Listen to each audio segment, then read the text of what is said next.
दोस्तों, आप सबको प्रभु यीशु के सामर्थ्य नाम में जय मसीह। एक बार फिर से आप सबको अपने इस न्यू वीडियो में मैं आपका स्वागत करता हूं। दोस्तों, आज के वीडियो बहुत महत्वपूर्ण होने वाला है आप सभी मसीही भाई बहनों के लिए जो प्रभु यीशु मसीह में अभी नया है और अभी विश्वास किया है। उसे सबसे पहले क्या करना होता है, विश्वास करके प्रभु यीशु मसीह के नाम से बपतिस्मा लेता है।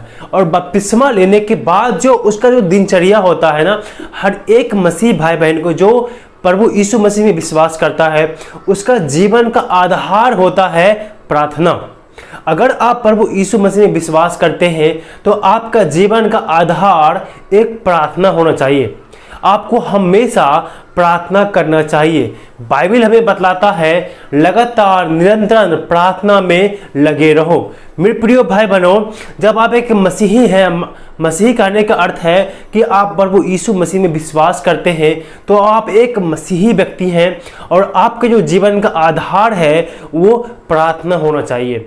ज़्यादा से ज़्यादा समय आप परमेश्वर के सामने में उपस्थित रहेंगे और उस जीवते परमेश्वर से आप प्रार्थना करेंगे। तो मेरे प्रिय भाई बहनों, इसमें से बहुत सारे मसीही भाई बहन जो नया प्रभु यीशु मसीह में विश्वास किया है उसे प्रार्थना करना नहीं आता है, उसे प्रार्थना करना नहीं आता है। ये वीडियो मैं खास करके उन्हीं के लिए बना रहा हूँ जिसे प्रार्थना करना नहीं आता है। अगर आपको प्रार्थना करना आता है तो आप बहुत खुशी की बात है, आप प्रभु में आगे बढ़ते रहें। अगर जिसे प्रार्थना करना नहीं आता है उस व्यक्ति ये वीडियो को जरूर देखें ताकि आप प्रार्थना करने के लिए आप सीख सके और अपने मसीही जीवन में आप आगे बढ़ सके। तो दोस्तों, जो प्रार्थना हम जब दानियल के जीवन को देखते हैं, एक दानियल नाम का जो प्रोफिट यानी भविष्यवक्ता था पुराने नियम में, वो जो है अपने जीवन में 3 बारी प्रार्थना करता था, सुबह, दोपहर और शाम अर्थात रात को। वो अपने जीवन में एक रीति, एक व्यवस्था बना लिया कि मुझे 3 बार परमेश्वर के सामने में जाना है, घुटने टेक करके प्रार्थना को करना है। उसी प्रकार से हर एक विश्वासी जो प्रभु यीशु मसीह में विश्वास करता है वो अपने जीवन में एक रीति बनाता है, एक तरीका बनाता है, एक रूटीन बनाता है कि मुझे कितनी बार प्रार्थना करना चाहिए और मुझे कब कब प्रार्थना करना चाहिए। बहुत सारे मसीह भाई बहन हैं, सुबह शाम प्रार्थना करते हैं, कोई सुबह दोपहर शाम प्रार्थना करते हैं, कोई तो दिन में 5-6 बार भी प्रार्थना हो जाता है। तो सबका अपनी ज़रूरत के हिसाब से और अपनी रीति, अपनी रूटीन के हिसाब से प्रार्थना करता है। एक वचन में आपको पढ़ूंगा, दानियल की पुस्तक उसका 6 अध्याय का 10 वचन लिखा है। जब दानियल को मालूम हुआ कि उस पत्र पर हस्ताक्षर किया गया है तो वह अपने घर में गया जिसकी ऊपरी कोठरी की खिड़कियां यरूशलेम की ओर खुली रहती थी, और अपनी रीति के अनुसार जैसा वह दिन में 3 बार अपने परमेश्वर के सामने घुटने टेक कर प्रार्थना और धन्यवाद करता था, वैसे ही तब भी करता रहा। दानियल नाम का जो भविष्यवक्ता था वो अपनी रीति, अपने जीवन में ऐसा एक रूटीन बना लिया था कि मुझे कुछ भी हो जाए, मैं कहीं पर भी रहूं, दिन में 3 बार प्रार्थना जरूर करूंगा परमेश्वर के उपस्थिति में जाकर के, अपने घर में जाकर के। वो अपने घर में गया, एक प्रार्थना के उसने एक अलग से रूम बना रखा था। उस रूम में जाकर के वो अपने द्वार को बंद करता था और खिड़की को मंदिर की तरफ खोल करके वो उस परमेश्वर के सामने घुटने टेक करके वो परमेश्वर को धन्यवाद देता था और प्रार्थना करता था। तो मेरे प्रिय भाई बहनों, आज मैं आपको कहना चाहता हूँ, इसी दानियल के समीप, इसी दानियल के तरह आप भी अपने जीवन में ये रीति बना सकते हैं, ये रूटीन बना सकते हैं कि आप दिन में 3 बारी तो कम से कम आप उस परमेश्वर के सामने में घुटने टेक करके प्रार्थना जरूर करेंगे। क्योंकि मेरे प्रिय भाई बहनों, जितना आप प्रार्थना करेंगे, परमेश्वर की जो आत्मिक जीवन है, आपका जो आत्मिक जीवन है और परमेश्वर की जो पवित्र आत्मा है वो आपके जीवन में काम करेगा और आपके आत्मिक जीवन में उन्नति होगा और आत्मिक तौर से आप आगे बढ़ते जाएंगे। तो मेरे प्रिय भाई बहनों, जो प्रार्थना जो है सुबह, दोपहर और शाम, ये 3 जो रूटीन है आप अपना सकते हैं। अगर जो आपको प्रार्थना करना नहीं आता है तो कम से कम सुबह शाम तो प्रार्थना आप कर ही सकते हैं, और आप बहुत ज़्यादा बिजी हो तो। और दोस्तों, प्रार्थना से संबंधित मैंने बहुत सारे वीडियो बना रखा है। आप मेरे चैनल पर जाइए, एक प्रार्थना के नाम से प्लेलिस्ट मिलेगा आपको। उसी प्लेलिस्ट में प्रार्थना संबंधित बहुत सारा वीडियो मैंने बना के रखा है। मैंने बहुत अच्छे से उस वीडियो में प्रार्थना करने के लिए मैं उसमें सिखाया हूँ। अगर और अधिक जानना चाहते हैं तो जाइए मेरे चैनल पर, एक प्रार्थना के नाम से प्लेलिस्ट बना हुआ है, उसको आप विजिट जरूर कीजिएगा। उसमें मैं इन चीज़ों को बहुत बढ़िया से सिखाया हूँ। तो दोस्तों, ये तो आपने समझ गया कि आप अपने रीति के अनुसार, अपनी रूटीन के अनुसार आप 3 बार कम से कम प्रार्थना जरूर करेंगे। और इस वीडियो के माध्यम से मैं आपको जो दोपहर की जो प्रार्थना है वो करने के लिए मैं आपको सिखाता हूं। तो दोस्तों, जब भी आप सुबह और शाम को तो आप प्रार्थना तो करते ही हैं, और जो मैं ये प्रार्थना आपको मैं बता रहा हूं ना, ये व्यक्तिगत प्रार्थना है, ये सामूहिक प्रार्थना नहीं है, व्यक्तिगत प्रार्थना है। ये सुबह, दोपहर और शाम, जो सुबह और शाम को जो प्रार्थना मैं आपको पहले से बता चुका हूं, और इस वीडियो में आपको सिर्फ दोपहर के प्रार्थना बतलाऊंगा, और उस प्रार्थना में आपको क्या प्रार्थना करना है और किस प्रकार से करना है, वो चीज़ों को भी मैं इस वीडियो में आपको एक्सप्लेन करने वाला हूं। इसीलिए इस पूरा वीडियो में आप जरूर बने रहिए।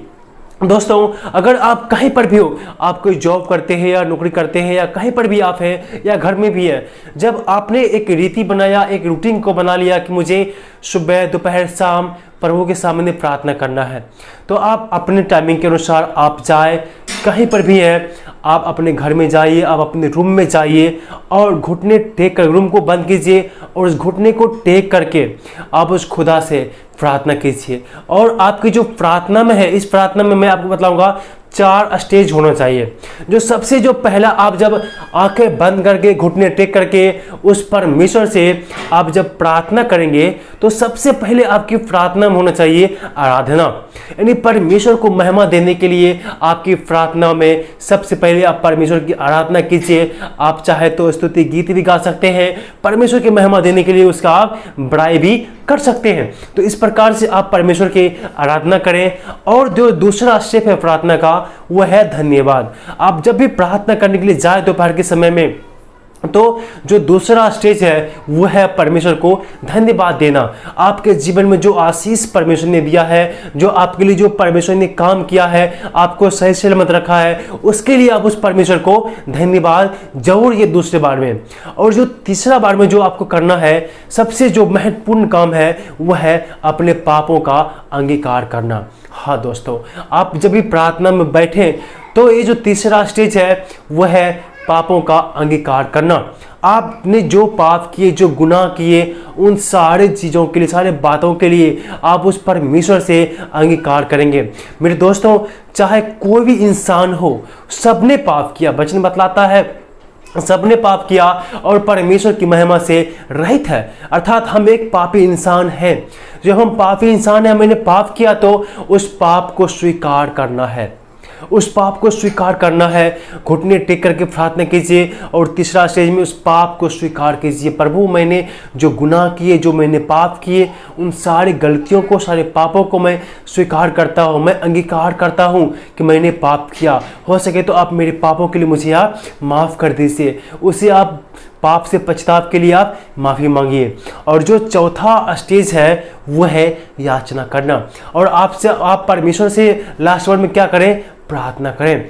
आप परमेश्वर से प्रार्थना करें, परमेश्वर से वो बुद्धि, वो ज्ञान मांगे, वो सामर्थ्य मांगे, ताकि संसार में आप अच्छे से आगे बढ़ सको। और परमेश्वर से वो बुद्धि ज्ञान मांगे ताकि उसी बुद्धि ज्ञान के सहारे आप अपने काम को कर सको और आप आगे बढ़ सको अपने जीवन में। तो इसीलिए जो अंतिम पोर्शन है और जो ऑप्शन है वो है याचना करना। अर्थात आप जिस भी किसी के विषय के अनुसार, आप जहाँ कहीं भी गए हैं, अपने विषय के अनुसार उसके लिए आप प्रार्थना जरूर करें।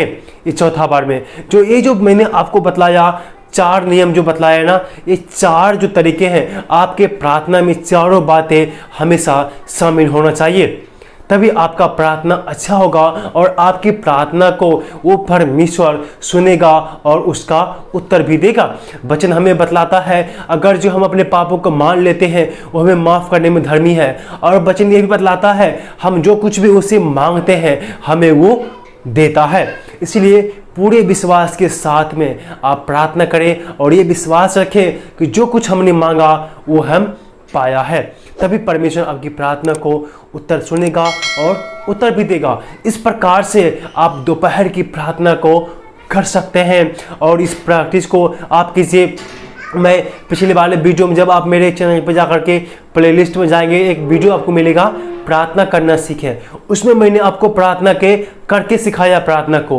उन वीडियो को आप जरूर देख लीजिएगा। मेरे चैनल पर जाकर के प्लेलिस्ट में जाएंगे तो प्रार्थना संबंधित बहुत सारा वीडियो है, उसमें मैंने आपको प्रार्थना करके सिखाया है। तो उस वीडियो को आप जाकर के जरूर विजिट कीजिएगा ताकि आप अच्छी तरीक़ा से सीख सके। तो मेरे प्रिय भाई बहनों, इस वीडियो में मैंने आपको 4 बातें बतलाया जो आपकी प्रार्थना में दोपहर की प्रार्थना में होनी चाहिए। जो उसमें से वो पहली जो बातें था क्या था, आराधना करना, और दूसरी बात क्या था, पाप का अंगीकार करना, और जो तीसरी बात तो था वह है धन्यवाद देना, और जो चौथा बात था वो याचना अर्थात विनती करना। ये 4 बातें आपकी प्रार्थना में जरूर से जरूर शामिल होना चाहिए। इस प्रकार जब आप प्रार्थना करेंगे, घुटने टेक करके जब आप करेंगे तो आपकी प्रार्थना को उस सर्वशक्तिमान परमेश्वर जरूर सुनेगा और उसका उत्तर भी देगा। मैं उम्मीद करता हूँ कि परमेश्वर इन सारे वचनों के द्वारा, इस वीडियो के द्वारा आपको आशीष दिया होगा। आप सबको प्रभु आशीष दे। जय मसीह, आमीन।